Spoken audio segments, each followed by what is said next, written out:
relationship specialist.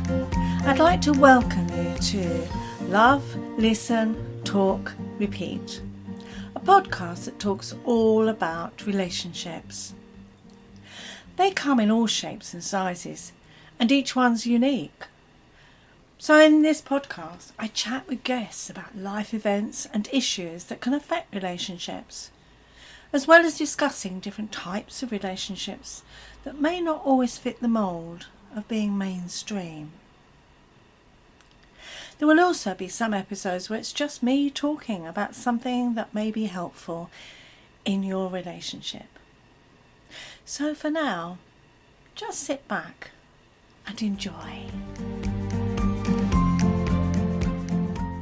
Today I'm going to introduce Beatrix Schmidt. I hope I've pronounced it correctly, Beatrice. I'm not very good with names necessarily. I have got caught out in the past. She is a sleep coach, speaker, and author of the Sleep Deep Method, and founder of the Sleep Deep Practice. Now, we all know that sleep is an issue for all of us. We all need it to be healthy. But I'm going to pass you over to Beatrix so she can tell us more about it, because she's an expert about it. So, hello, Beatrix. Hi, Wendy. Thank you so much for having me on the podcast here today. Yes, we know sleep is a big part of our life, but unfortunately, a big percentage of us struggle with it. And that's where my story and my background starts. Is I struggled with insomnia in my mid-20s to the point where I used to wake up with bleeding nose at night consistently. No. Yes, I just exhausted myself, and I didn't really know it was happening, because in our 20s we do so much more and we just crack on with things. And my lifestyle was, enjoying all that London had to offer. I'm originally from Hungary, so when I moved here, the world opened up to me. And I just pushed my boundaries to a level where my body couldn't handle it anymore. And that was my wake-up call. In the middle of the night, waking up with bleeding nose. And I thought, this is not normal. This shouldn't be happening in my mid-20s. So basically, then I spent the next 10 years up until even today researching sleep, finding out how I can improve my sleep, how can I get over my insomnia, my sleep problems, and turn my life around, really. Because sleep is much more than just about sleep. So many different elements of our life affects it, and vice versa. And I think this is where the Sleep Deep method came from. It's my own research, and then other people asking about, what have you done? Because they could see the change in me. And then over the years, I started working with people, and today I work with people in my private practice, generally senior executive CEOs, under a lot of pressure often in their jobs, in their lifestyles that they have created, and help them to put micro habits in, change their everydays little by little, one step at a time, so that they can start improving their sleep little by little. Yeah. And I guess when you're in a high-powered job like our CEO, you're never switching off. I mean, I don't think anyway, generally we can be in that situation, but there's a real pressure there because the demands on you are constant, aren't they? Yes, and I think the other part of this is not just, high-powered executives, but we all want to do well in life. Yeah. And we tend to put that pressure on ourselves. And I don't know how many people you might have come across. I come across them all the time who complain about being tired, but yet they're still pushing boundaries because they want to do well. And that's completely understandable. But at what point do you stop? Do you wait for burnout to happen before you realize that this is not going to work long term? And that's where I step in and help people to start making those little changes, And this is the interesting thing in my work, is the smallest thing can make the biggest difference. Yes. Yeah. I think sometimes people just say to themselves, well, but I want to party, or I've got to get that work finished. I can exist on less sleep. I'll be okay. And they're so worried that the changes in their lives are going to be so big. The changes they're going to have to make are going to be so big that it will mean that it will affect what they're doing and the way they are. But as you say, small things can make such a difference. And also what's really interesting in the dynamic of the work that I do today is that I often surprise my own clients because they think that I'm going to change their entire life around. Yeah. But what we actually do is work with what they have. Because you got to start with today. You got to start with what you have today. And if that means that you have to go to work, stay late at work, or you have meetings, or perhaps you need to take clients out for dinner, then that's what we got to work with. Yeah. We can't work with this ideal of what it should be. We've got to work with what we have. Yeah. And I think that's the bottom line, is let's not be delusional about it, right? Totally. Well, then, because no one's going to buy into it, are they? And they're going to just feel frustrated. And they won't want to do it. So I help my clients maximize their lifestyle. Of course, that means sometimes making changes, but it's their choice, not me pressuring them into something that they don't want to do. So, we often talk about early bird or night owl, waking up early or going to bed late. It's often a lifestyle choice. And neither being a night owl or an early bird means that you can't have a great night's sleep. You can. So do you get people to identify what they need for themselves? Do you get them to look at what kind of person they are? As you say, early bird or night owl. Do you work with that? And do you also get them to recognize how much sleep they need as an individual? Because we're all different. Absolutely. And I think that is one of the core messages that I talk about even when I speak, is because a lot of the general things out there are general. Go to bed at 10 and get 8 hours and that's going to be fine. But actually, more and more you see that there is no one size fits all. You have to look at your personality. You have to look at your own way of, how do you enjoy life? Is it enjoyment for you to go out in the evening and have dinner with friends? Because if it is, then you're probably not going to enjoy going to bed at 10 o'clock or 9 o'clock, right? Yeah, exactly. So I work with the person. And I think that's the bottom line, because if that person really understands what their sleep requirements are around their lifestyle, then they're going to do much better long term. And my goal is to give them long term solutions, not a quick fix, because quick fixes don't really work. No, you're right. And I think it is recognizing that some people just don't learn about themselves, do they? They don't really focus on what it is they need, what kind of person they are and what they need. They just say, well, that's what I've got to push through, whatever. But they're possibly fighting against their body.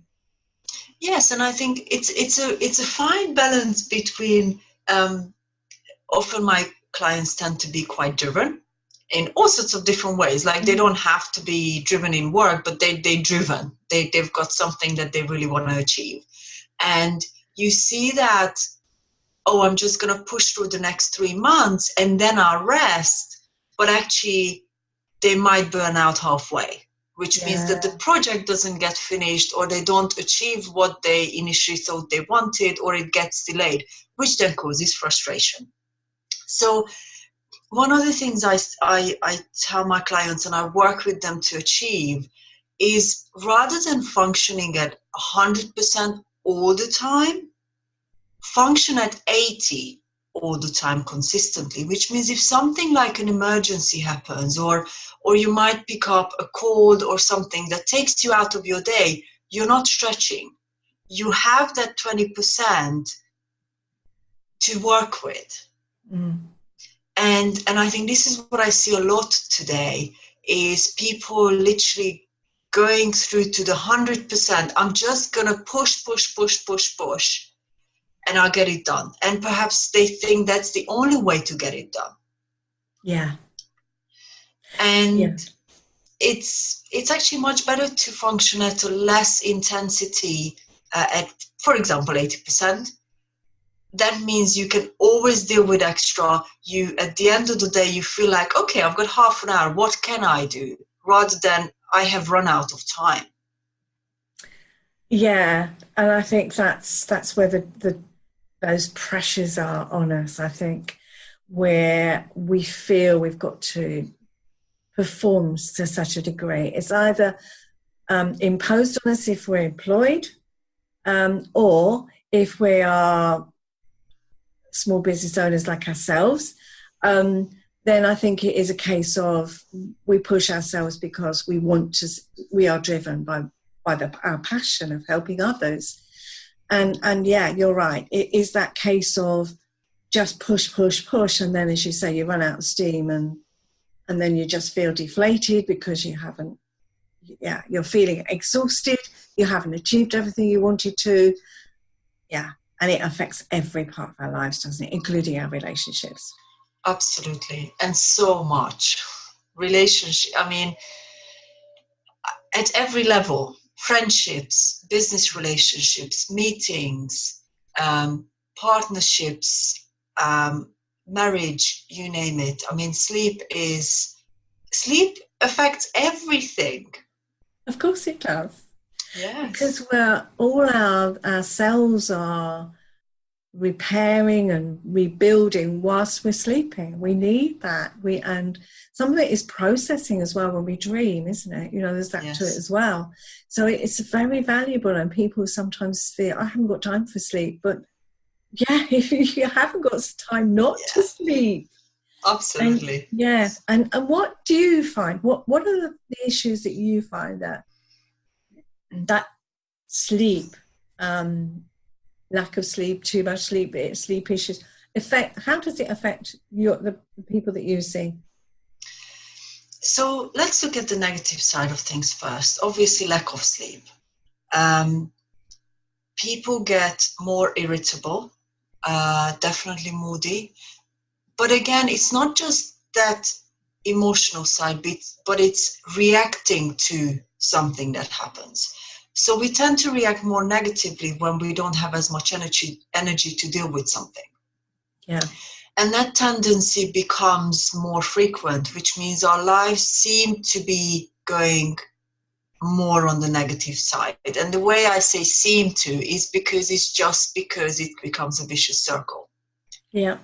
It doesn't mean it's actually negative, but we're reacting to things more negatively. The other side I often see is relationship in a sense of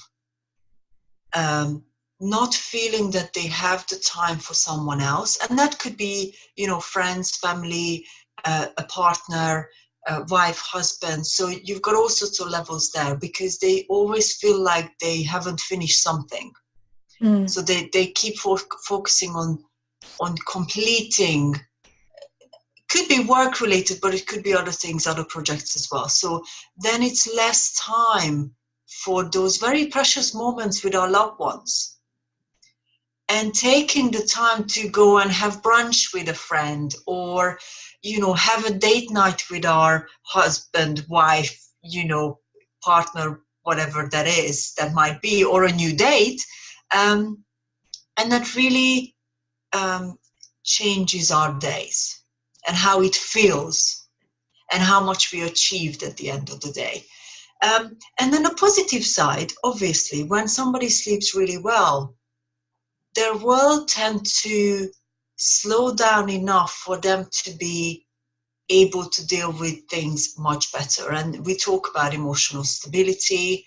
We talk about being able to make decisions faster and better, weigh up the pros and the cons of a certain situation, have the patience to get through something, less judgment to ourselves or towards ourselves. Because when we really rested, then we don't feel this kind of lack of time all the time. Yeah. So I often, when I talk to my clients at the beginning, I often tell them that it might not seem that way, but we will give you back time. Because when your world slows down a little bit, it feels like it's more time.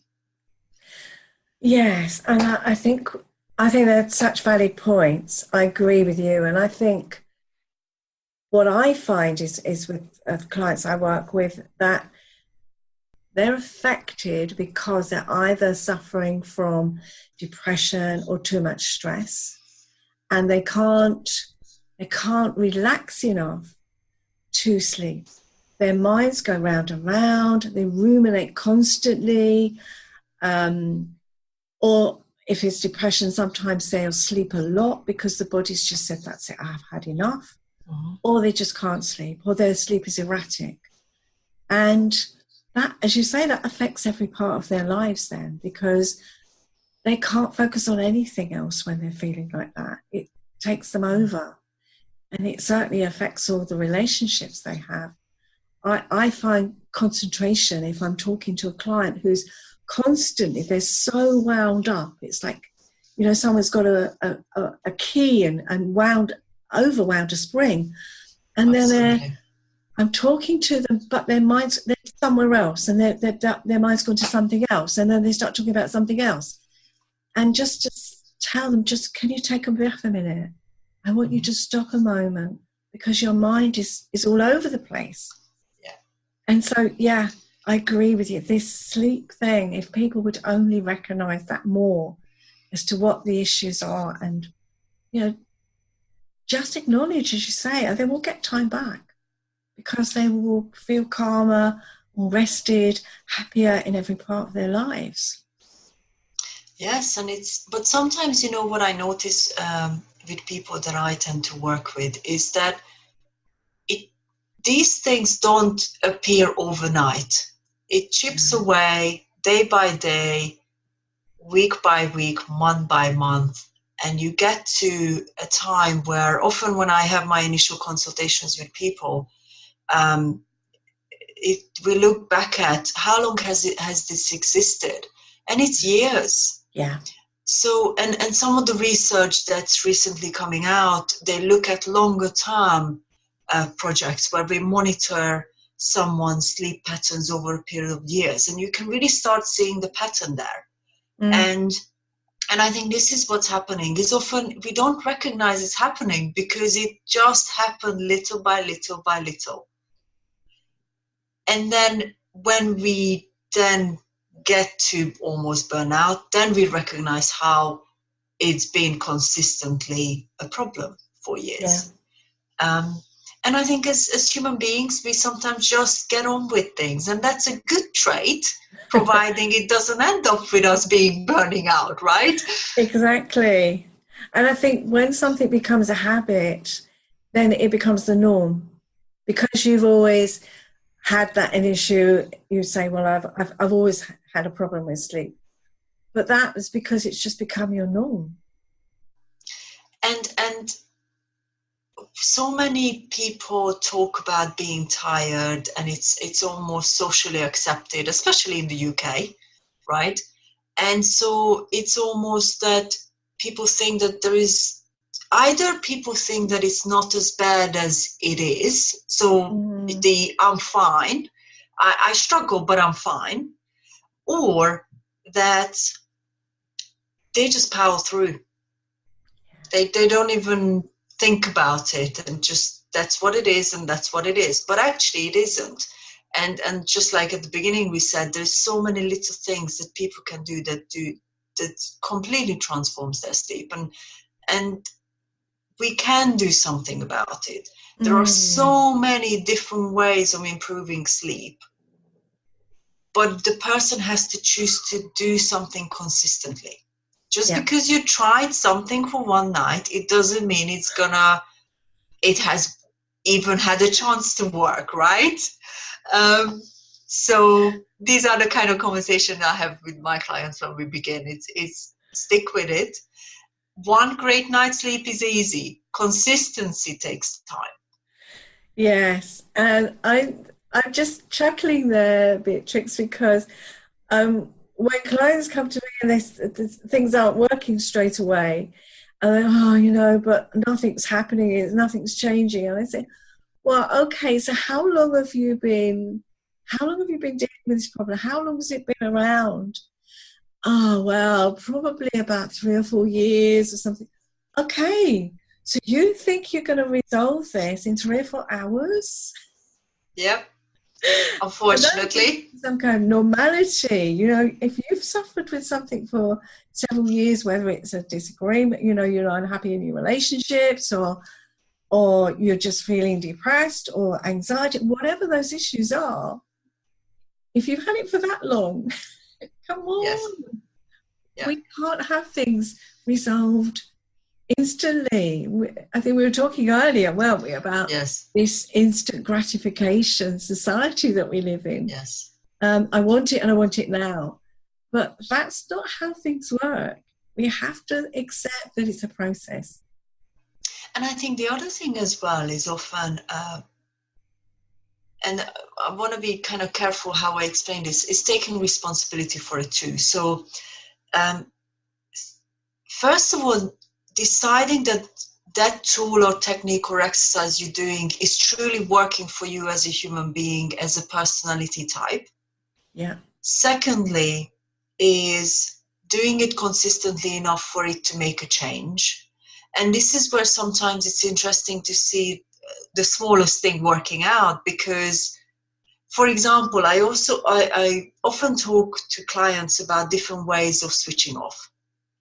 And everybody thinks switching off means doing yoga and meditation and all that kind of sort of more meditative and stillness. But actually, a person who is high energy, who is somebody who generally finds it hard to sit still, if I make them do meditation, they'll go crazy. Like they have to have a phase that they slow down a little bit. Yeah. Before they can enjoy the meditation or the yoga.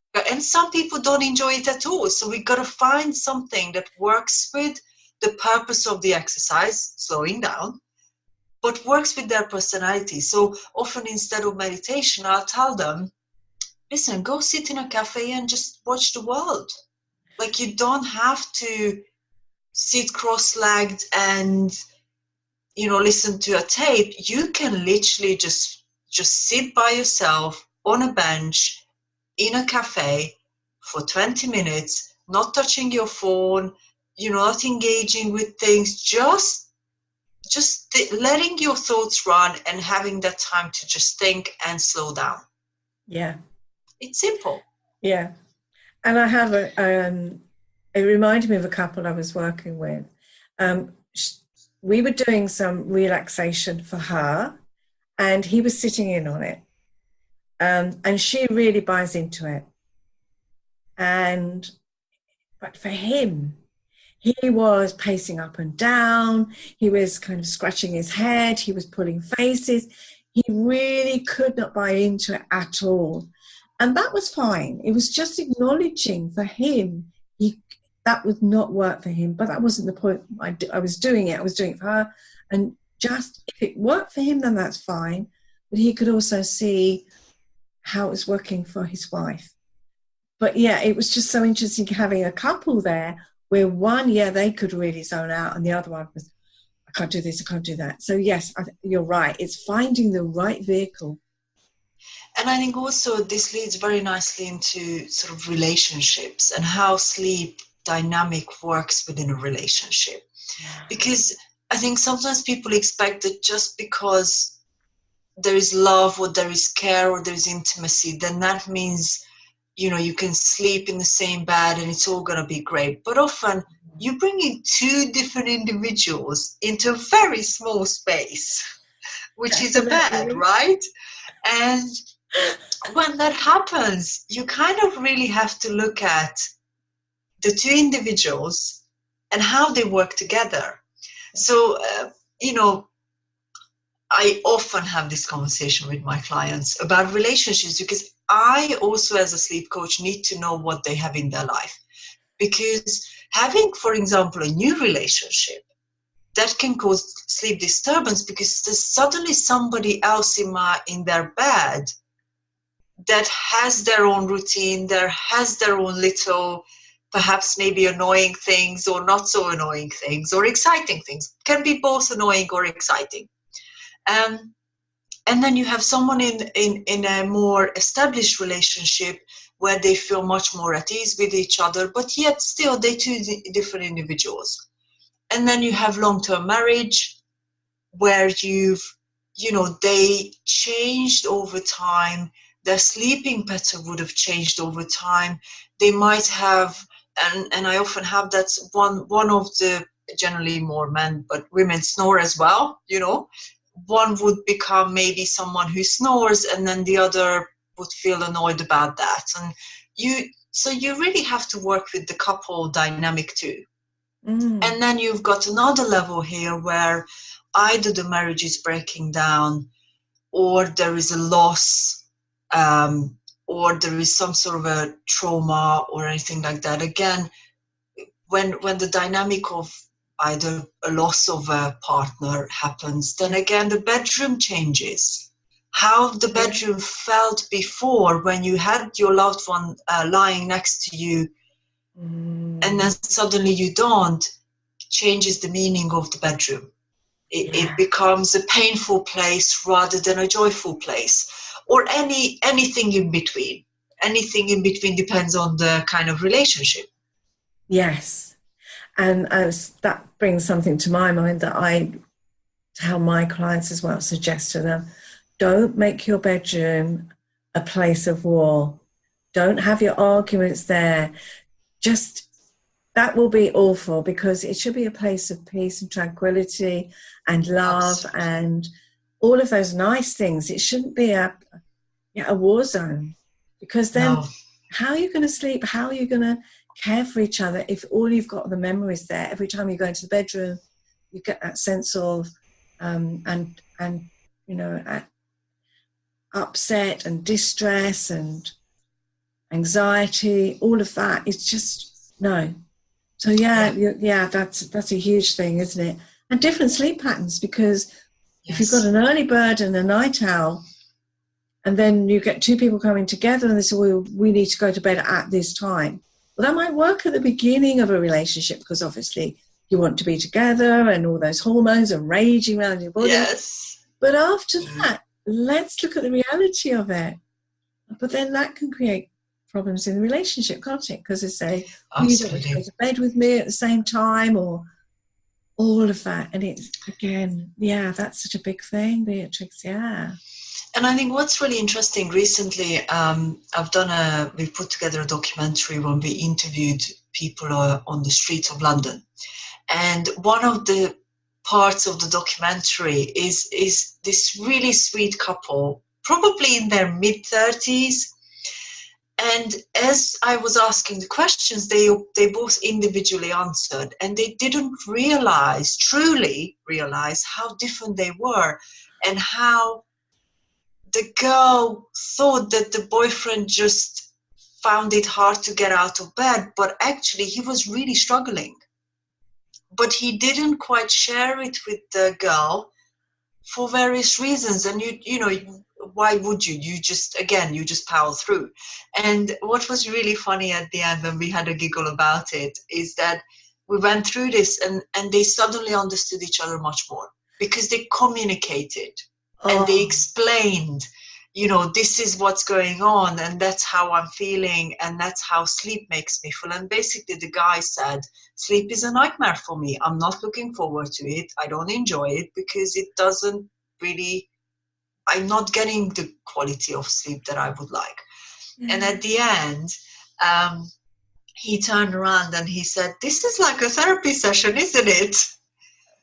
But it felt like to them because they suddenly were being prompted to communicate, Yes. right? And I think so often couples will assume that because Yes. that is their map of the world, then their partner's map of the world is the same. And they don't check it out. And then because habit, not wanting to upset the other one, whatever happens, that other person doesn't speak up.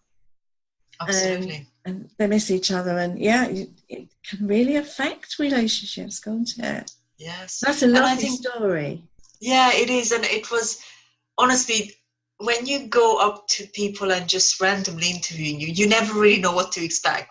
And as it was unfolding, I was just so happy for them because after we stopped the filming, we basically had a short conversation. And they said, you know what, we never just really talked about it. We just got through our days, and individually we did what we thought we could, the best way we thought we could, and we just never really talked about it. And this was a great opportunity for them to really have that conversation. And I am 100% sure that now it's going to be more of a let's work together. Yeah. And help each other. And now I understand why this is happening, rather than perhaps be a bit grumpy about it or upset or feel like the person doesn't love another, and the little kind of negative feelings that assumptions can bring. Yeah. Yeah, it does throughout everything. But yeah, so that's an interesting one about sleep, because I don't think people always do talk about their sleep. That's not a big one. As you say, they just power through it. That's it. Yes. And so how do you think that affect, the intimacy and sex affect sleep in a relationship? So that's another really interesting one. Because I tend to come across two different types of people. One, that intimacy and it's lovemaking, and the other side is just sex. Yeah. So the two has different meanings for people generally. Obviously depends on circumstances and kind of what age and so on. But the bedroom, in my eyes, are for two things: sleep and lovemaking, or sex, whichever way you call it, because that's the place where it tends to happen. Yeah. Yes, we can sleep on the sofa, so can we have intimacy on the sofa, but generally speaking, it's pretty much in the bedroom. And that has such a big effect on sleep, because either it's a new relationship, it's very exciting, we're getting to know this new person, it's this buzz, which means that we might not be able to sleep because of the excitement, because of the buzz, and that's just one element of our life. Or it's that it's an established relationship, and then it again changes the meaning of the bed. And sometimes, again, what's really interesting for me to see is when established relationship or marriage gets into a stage where perhaps the people are going through different hormonal changes, which means they might not having sex as much, or it's changing.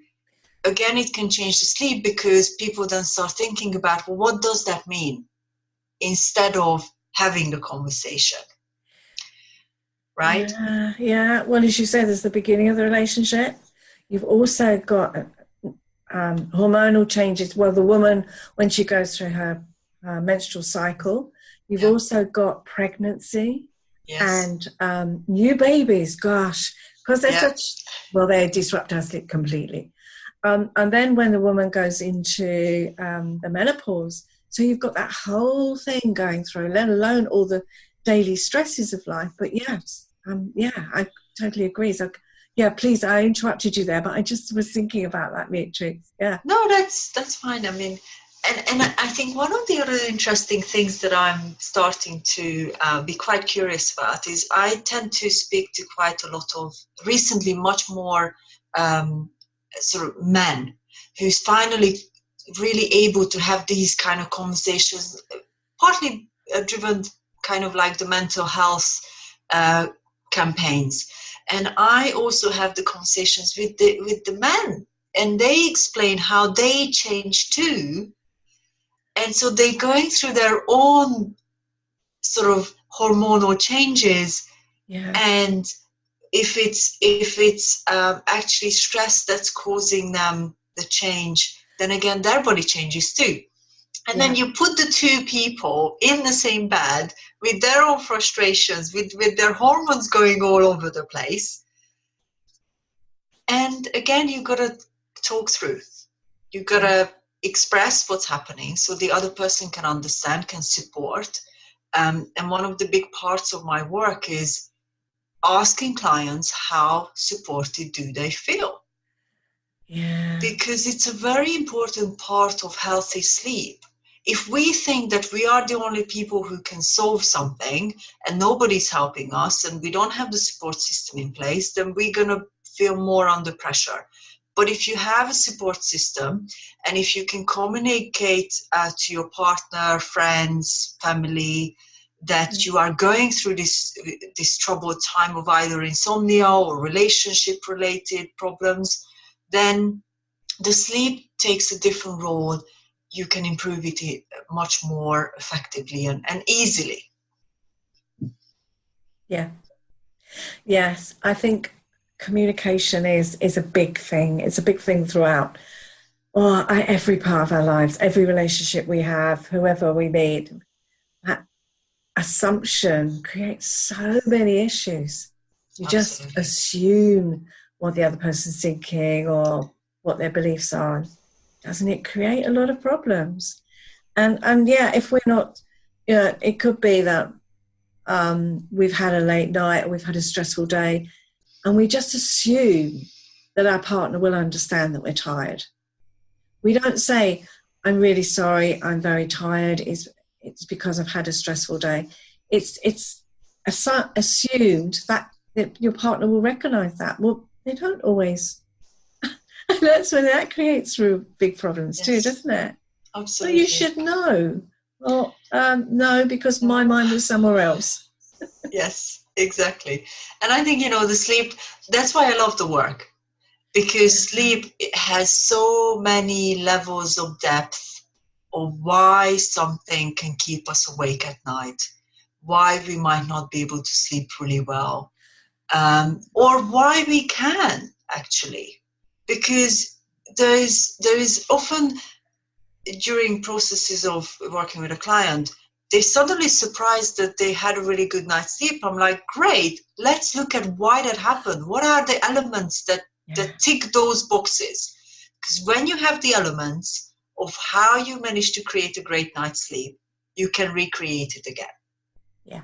And being aware of what's happening is going to help to build that. Yes, I think too often we look at what's not working rather than what is working so that we can replicate it. Absolutely, and I think that's a big part of the work, generally speaking. So it just came to mind, well, how do couples with different lifestyles work? Like if they've got different, like shift work. I mean, I think shift work must affect an individual sleep greatly, but what about when they're in a relationship? So that tends to be a very interesting dynamic.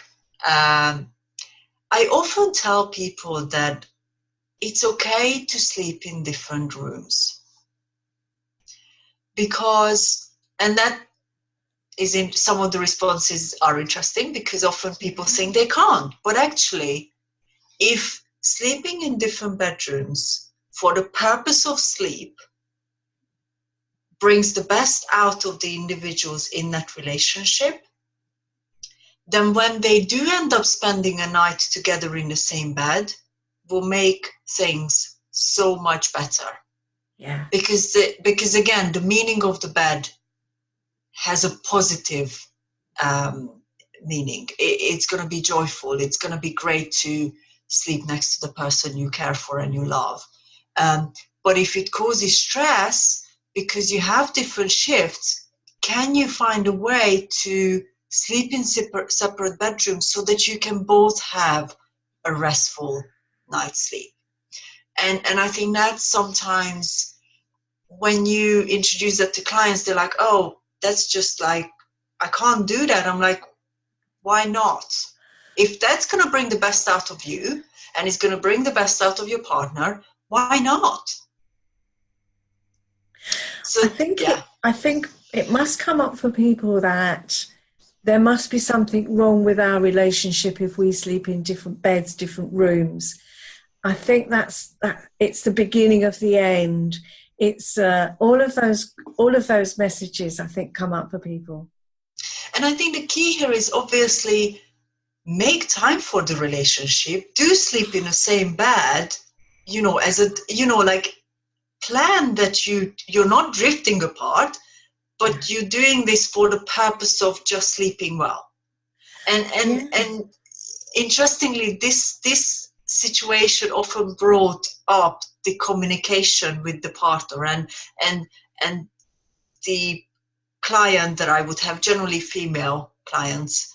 I would encourage her to then have a conversation with the partner, husband, boyfriend, to say, listen, I'm struggling here. What do you think about it?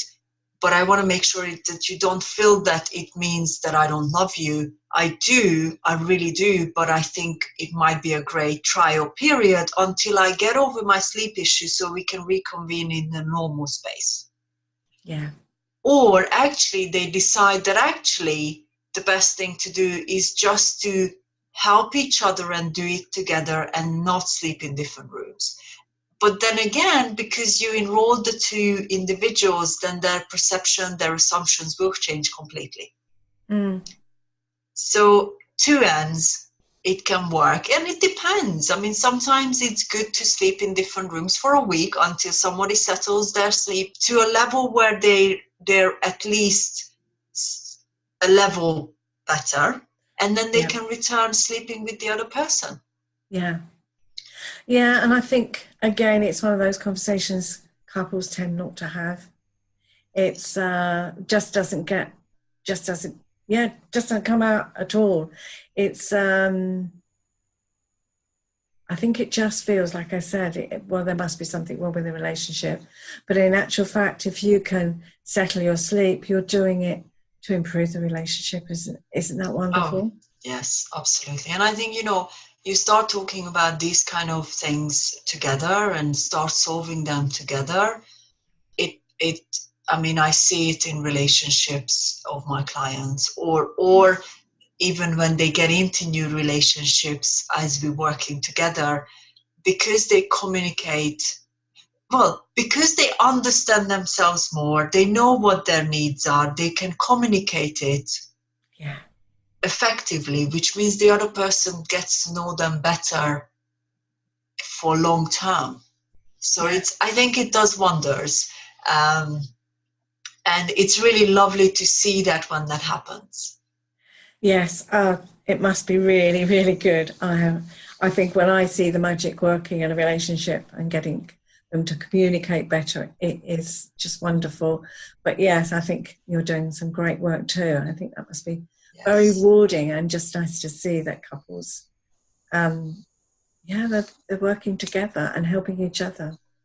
Yes, absolutely. And it's seeing somebody transform some parts of their life and it just brings joy. And then you get emails 6 months later, or a year later, and it's just like, wow, you really helped me a lot. And it's the most rewarding thing. Because they'll never, often the work that I do is so deep work that people then able to go back to it whenever they need it. And I think that's the other key point here is our sleep changes all the time. Yeah. But the skills of developing good sleep are the same. So no matter what changes, when you have the skills and the tools and the techniques and the exercises to change your sleep once, even if it goes a little bit not so ideal or a little bit bad, you have the tools and techniques to then sort it out yourself again. Yeah. And that's a wonderful thing to do. And well, that's one of the reasons I now do this all the time, because I love seeing that. And I know the difference it made in my life. Yeah. And what difference it makes in clients' life. Yeah. Yeah, that's really great. I think, yeah, it's so nice to be able to help people, because I think the work both of us do, that has a ripple effect. It not just affects the one person, but it affects their relationships, their friendships, their work, everything that they come in contact with, because they're making the changes to themselves. And often then when they've learned something new, they'll share it with someone else, and that person, it is. And to be honest with you, that's how my business has built, because people have seen what I've done for myself. They were interested. I started sharing with people the things that I've done, and that's how it became a business, really. So It is definitely a ripple effect that, we all struggle with sleep in different parts of our life. Yes. We all do. It just depends to what extent. So. Yes. And addressing it and noticing it and doing something about it. Absolutely. Yes. Yeah.